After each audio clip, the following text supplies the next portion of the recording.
laporan utama Jejak 98 kali ini bersama Anda. Jangan lupa subscribe, tekan tombol lonceng.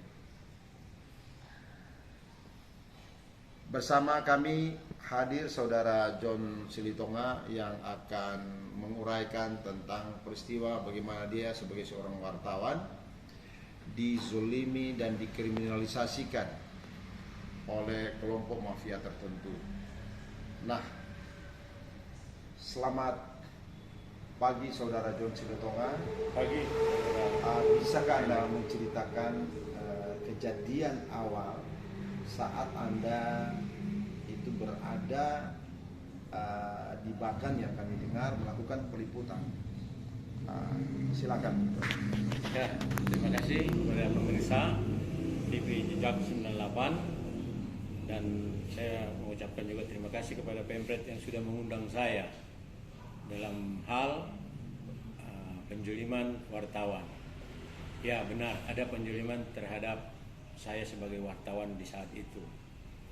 Saya ada peliputan di tambang Desa Bakan, milik dari rakyat masyarakat Bakan, bukan milik YRBM.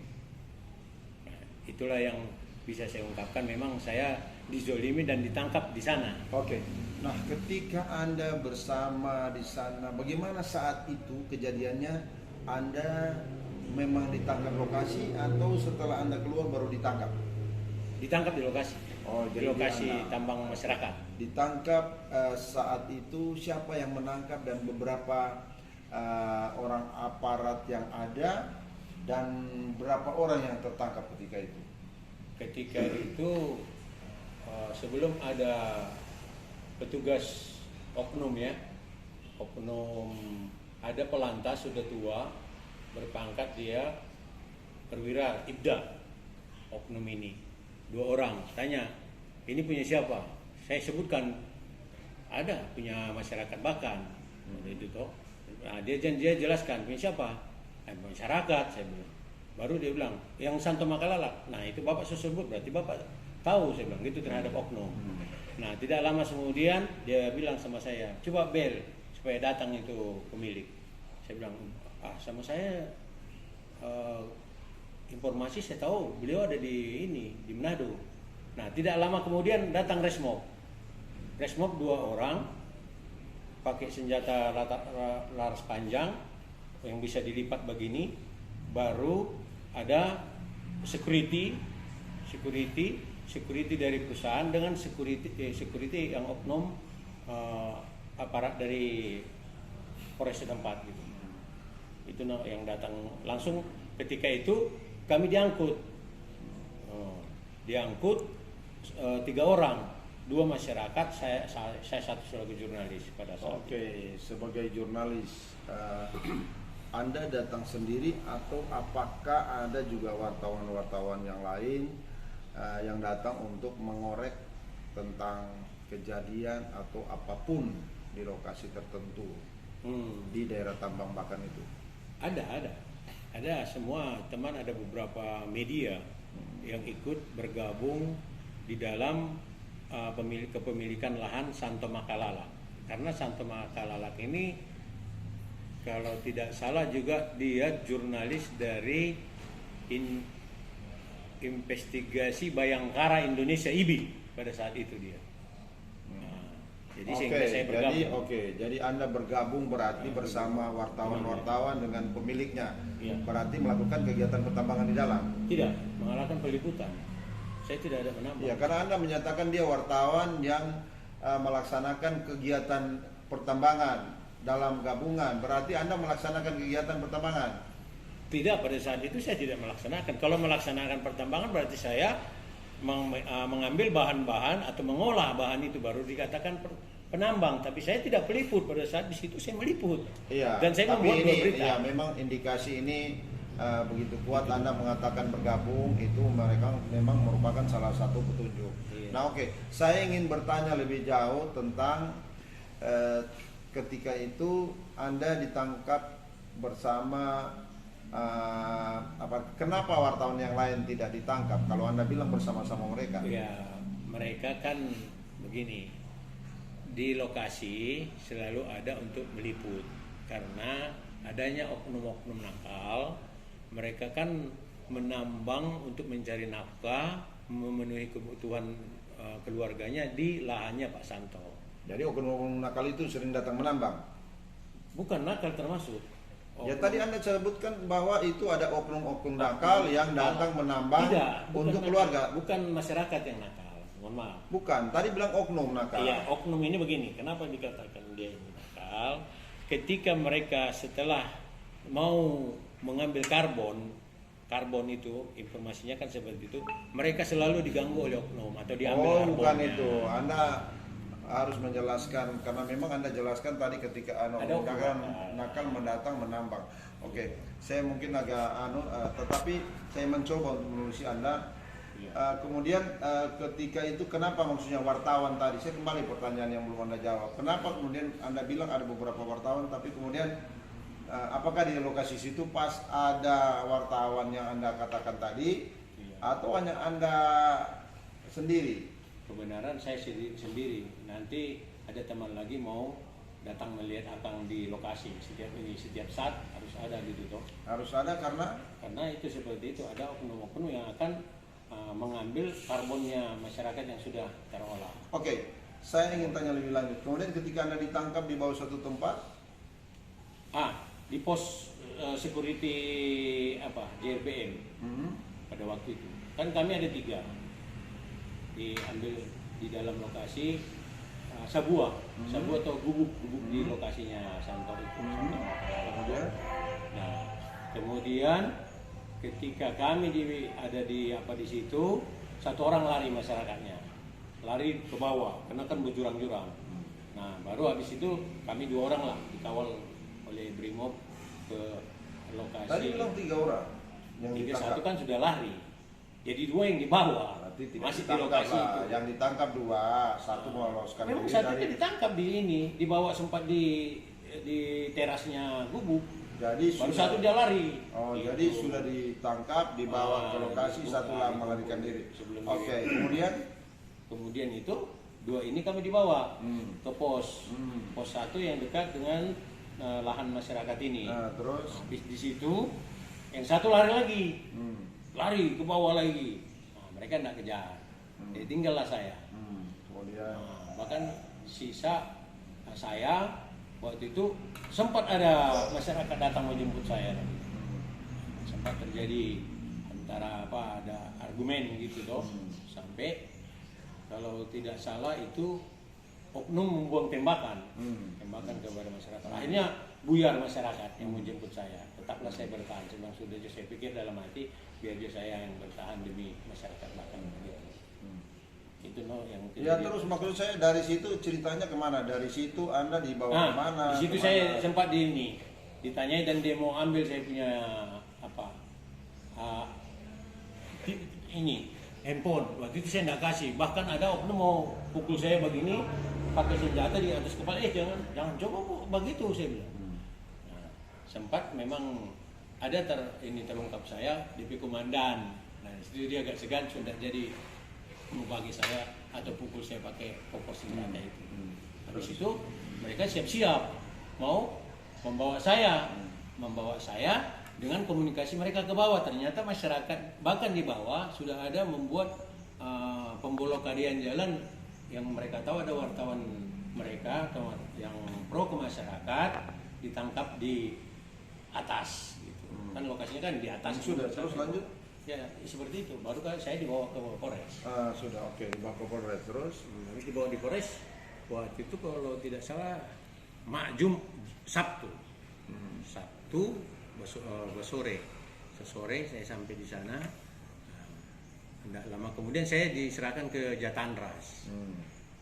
Habis Jatanras saya langsung di BAP.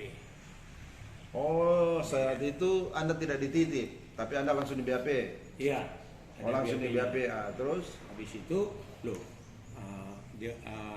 Kanit Jatanras pada waktu oknumnya bilang begini, Bapak kami ingin dulu di dalam situ gitu toh, maksudnya di sel. Loh, kenapa begitu? Saya bilang, saya kan cuma memberikan keterangan, saya ini peliput bukan penambang. Saya bilang gitu. Enggak Pak, begini aja, Bapak tetap kami titip karena kami mau kosongkan ruangan ini dan kami mau kunci, itu alasannya. Itu sudah. Oke, setelah itu, setelah peristiwa BAP di situ, kemudian Anda bagaimana ceritanya selanjutnya? Ya, namanya dari Sabtu ke Minggu ke Senin, ya tetap saya masih dititip di situ. Baru ada lagi BAP oleh, kalau tidak salah, Tipiter. Tipiter, tindak pidana tertentu kalau tidak salah pada waktu itu. Ya saya di BAP sama oknum penyidik. Gitu. Kemudian saya itu waktu di BAP saya lihat dulu ininya sebelum ditanda tangan, wah bukan begini ininya, saya bilang. Nah waktu itu saya tetap diiniin terus di BAP yang menyatakan saya itu penambang. Apa-apa saja yang menjadi bukti petunjuk terkait dengan Anda disangkakan sebagai penambang? Oke, waktu itu disangkakan ke saya itu, dan saya sudah bilang itu bukan milik saya. 4 Alcon, baru 1 genset listrik. Baru waktu itu sudah cuma itu tuh. Ketika itu saya tahu berkembang ada ini di pengadilan itu berkembang ada karbon. Oke, tunggu.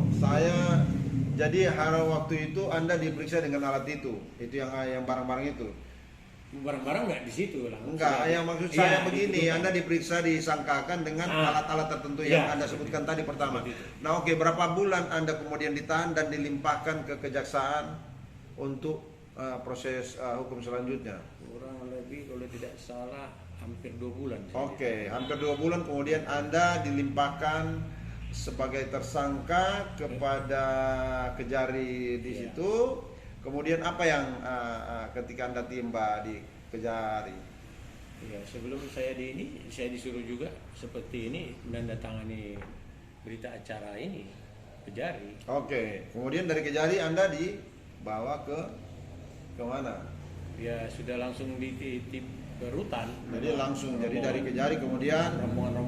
Oke, dibawalah ke Rutan. Ya. Nah, oke. Ketika itu berapa lama Anda berada di Rutan kemudian Anda disidangkan?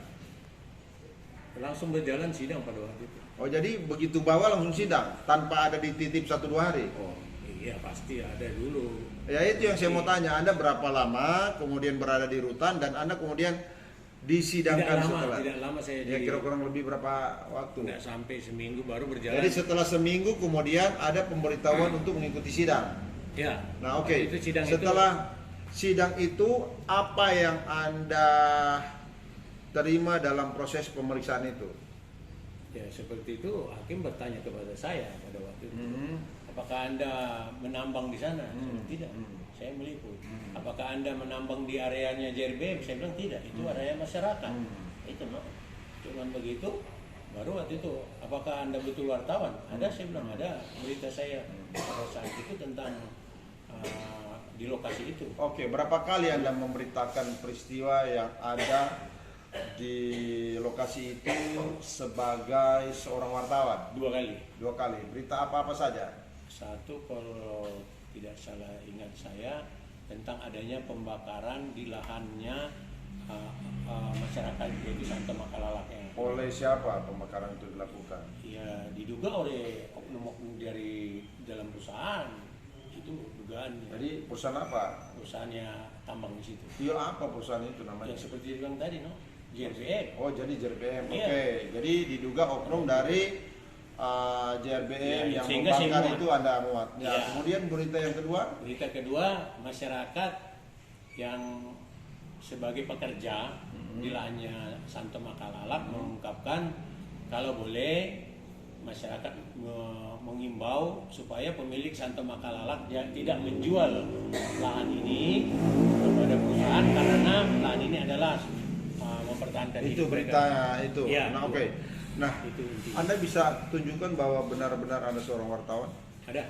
waktu itu saya ini. Coba Anda tunjukkan. Ini itu lalu saya pakai topi ini dengan. Jadi ini kartu wartawannya Ya.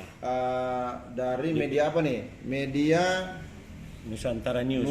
Nusantara News. Pemretnya siapa nih pemiliknya? Pemiliknya yaitu pempret saya pada waktu itu Jeffrey Manopo. Oke, Jeffrey Manopo. Pempret di Ini Jakarta. ini Ini topi dari media tersebut. Iya. Nah, Anda mendapatkan ini apa Anda bikin sendiri atau bagaimana ceritanya? Oh, ini dapat dari sana. Langsung dari waktu itu ya. Didapat atau diberikan? Diberikan dari sana pada Dari waktu itu. Bagaimana? Nah, mungkin saya print begini. Oke. Bikin begini. Bagaimana Anda diberikan? Apakah ada kontak permohonan sebagai apa wartawan dan sebagainya? Ada. Jadi Anda telah melangsungkan proses pertemuan dan perjanjian untuk menjadi wartawan. Ada. Pada waktu itu saya justru ke. Oke, saya tanya dulu, apa Anda kemudian proses itu dengan itu kemudian ada terjadi perjanjian Iya, dan kalau kemudian saya- Anda ditugaskan begitu.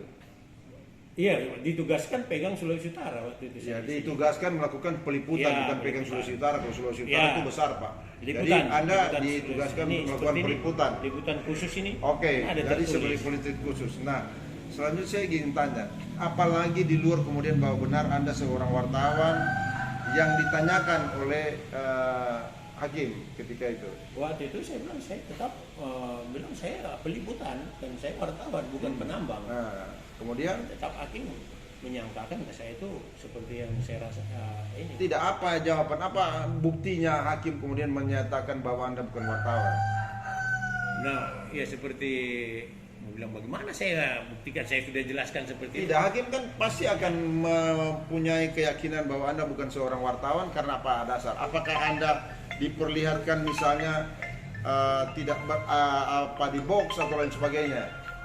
Nah, waktu itu jelas saya ada di papan box, boxnya Nusantara News. Kalau tidak kan tidak mungkin. Tidak, maksudnya kemudian apa hakim? Maksudnya menurut versi hakim ini, saya tidak menanyakan Anda dulu ini. Versi hakim kemudian memperlihatkan di box ternyata Nah, saya juga kaget kok tiba-tiba mereka bilang saya tidak ada di box. Nah, itu, no? nah ketika Anda kaget, apa yang Anda curigai ketika bahwa ada bukti yang Ya. ditunjukkan oleh pihak hakim bahwa Anda bukan wartawan di media yang Anda nyatakan? Apa yang Anda curigai kalau Anda merasa bahwa Anda wartawan di situ? Nah, sekarang kan menyatakan saya itu wartawan, saya punya identitas. Kan itu toh. Bahkan saya bilang saya bukan Saya penambang. tanya apa yang Anda curigai ketika itu? Apakah pernah Anda kalau ditanya? mencurigai orang ya jelas, ya terlalu jauh saya bilang menuduh mereka itu kerjasama untuk ke atas untuk menzolimi. Kan itu. Oh, begitu. Jadi Anda tidak rela. Oke, silakan. Ya. Nah, saya ingin tanyakan lagi bahwa pernah Anda didatangi pemimpin Anda terkait dengan persoalan ini, tapi faktanya Anda tidak terdaftar di situ? Sebelum sidang kan mereka sudah datang. 3 orang. Sampai proses sidang mereka datang Tidak tidak? ada. Oke.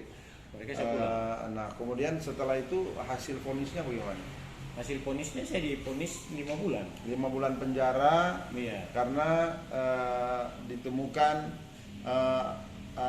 berbagai hal. Nah, Anda katakan bahwa barang bukti itu yang seperti Anda tunjukkan itu di polisi dinyatakan oleh polisi ABCD. Nah, di persidangan Anda ada tidak hal-hal yang Anda dapatkan keanehan lain? Iya, ya keanehan yang saya dapatkan itu ya kan mereka mengatakan bukti itu ada 4 alkon, 1 genset listrik, 2 kilo karbon. Nah, saya bilang saya tidak ada pemilik itu, Bu. Tapi tetap mereka sangkakan. Saya bilang saya cuma Tidak, maksud saya dari proses pemeriksaan di polisi Anda nyatakan apa di pengadilan ada enggak ketambahan atau kekurangan barang tersebut?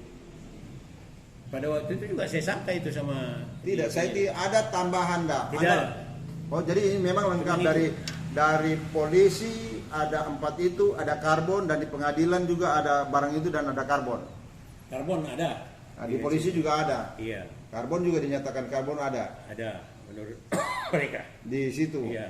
Oke, saya Padahal itu kira- bukan milik saya tetap bantah. Oke, demikian keterangan yang diberikan oleh saudara John Silitonga sebagai seorang wartawan yang merasa dizolimi, tetapi itulah bukti yang